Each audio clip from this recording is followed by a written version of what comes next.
തിരുവനന്തപുരത്ത് E D ഉദ്യോഗസ്ഥരെ ആക്രമിച്ച കേസിൽ അറസ്റ്റിലായ 5 CPM പ്രവർത്തകരെ കോടതി 14 ദിവസത്തേക്ക് റിമാൻഡ് ചെയ്തു.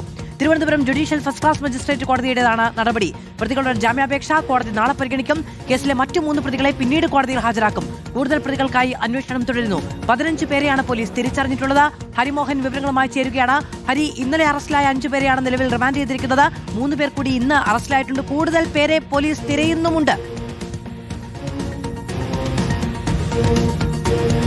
അത് തീർച്ചയായിട്ടും കൂടുതൽ പേരെ തെരഞ്ഞുകൊണ്ടുള്ള പരിശോധന വ്യാപകമായിട്ട് തന്നെ നടക്കുകയാണ്. ഇന്നിപ്പോൾ രാവിലെ 3 പേരെയാണ് പിടികൂടിയത്. പക്ഷേ അതിനകത്ത് ഒരാൾ തിരുവനന്തപുരത്ത് പോലും അല്ലായിരുന്നു എന്നുള്ളതാണ്. ഇന്നലെ സംഭവശേഷം കോട്ടയത്തേക്ക് ഇയാൾ കടന്നു കളഞ്ഞിരുന്നു.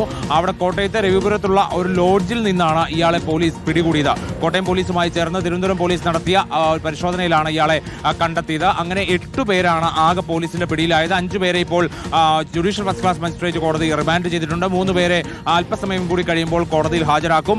പക്ഷേ ഇന്നലെ തിരിച്ചറിഞ്ഞ കൂടുതൽ പ്രതികളെ ഇപ്പോഴും പിടികൂടാനുണ്ട് എന്നുള്ളതാണ് പോലീസ് പറയുന്നത്. നമ്മൾ ദൃശ്യങ്ങളിൽ നിന്ന് കണ്ടതാണ്. IP ബിനു അടക്കമുള്ള മുൻ കൗൺസിലർ ആറ്റുകാൽ ഉണ്ണി അടക്കമുള്ള പ്രതികൾ ഇപ്പോഴുമുണ്ട്.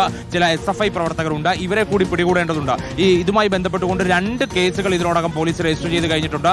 ഒന്ന് ED ഉദ്യോഗസ്ഥരെ ആക്രമിച്ചതുമായി ബന്ധപ്പെട്ട്, 2 പോലീസുകാരെ ആക്രമിച്ചതുമായി ബന്ധപ്പെട്ട്. ഇതിലെല്ലാം തന്നെ കണ്ടാൽ അറിയാവുന്ന പ്രതികൾ എന്നുള്ളതാണ് പറയുന്നത്. അതുകൊണ്ട് തന്നെ ഈ ദിവസങ്ങളിൽ വരും മണിക്കൂറുകളിലൊക്കെ തന്നെ കൂടുതൽ പ്രതികളെ അറസ്റ്റ് ചെയ്യാനുള്ള സാധ്യത കൂടിയുണ്ട്. ഇന്നൊറ്റ ദിവസം കൊണ്ട് 40-ലേറെ കേന്ദ്രങ്ങളിലാണ് പോലീസിന്റെ പരിശോധന നടന്നത്.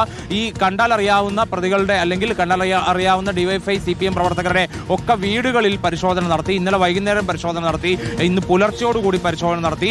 അങ്ങനെ പരിശോധന നടത്തിയതിൽ നിന്നാണ് ഇന്ന് പിടിയിലായ 2 പേരെ കണ്ടെത്താനാകുന്നത്. ഇന്നിപ്പോൾ വൈകുന്നേരത്തോടുകൂടി വീണ്ടും സജീവമായി ഇത്തരത്തിൽ പരിശോധന നടത്താൻ വേണ്ടിയിട്ടുള്ള നീക്കമാണ് പോലീസ് നടത്തുന്നത്. പോലീസിന് കൃത്യമായ നിർദ്ദേശം ഇത് സംബന്ധിച്ച് കിട്ടിയിട്ടുണ്ട്. കാരണം ഇന്നലത്തെ സംഭവം വലിയ രീതിയിൽ നാണക്കേട് ഉണ്ടാക്കിയിട്ടുണ്ട് എന്ന് തന്നെയാണ് പോലീസിന്റെ വിലയിരുത്തൽ. അതുകൊണ്ട് പരമാവധി പ്രതികളെ പിടികൂടുക, പരമാവധി ദൃശ്യങ്ങൾ പരിശോധിച്ചുകൊണ്ട് അതിനകത്തെല്ലാം കാണുന്ന കുറ്റവാളികൾ അന്വേഷണം നടത്തുക, കണ്ടുപിടിക്കുക എന്നുള്ളത് തന്നെയാണ് പോലീസിന് മുന്നിൽ ഇപ്പോഴുള്ളത്. ഗുരുതരമായ വകുപ്പുകൾ കൂടി ചുമത്തപ്പെട്ടിട്ടുണ്ട് എന്നുള്ളത് കൊണ്ട് തന്നെ ജാമ്യം കിട്ടുന്ന സാഹചര്യമില്ല. 14 ദിവസത്തേക്കാണ് നിലവിൽ റിമാൻഡ് ചെയ്തിരിക്കുകയും ചെയ്യുന്നത്. ഹരിമോഹനാണ് വിവരങ്ങൾ നൽകിയത്.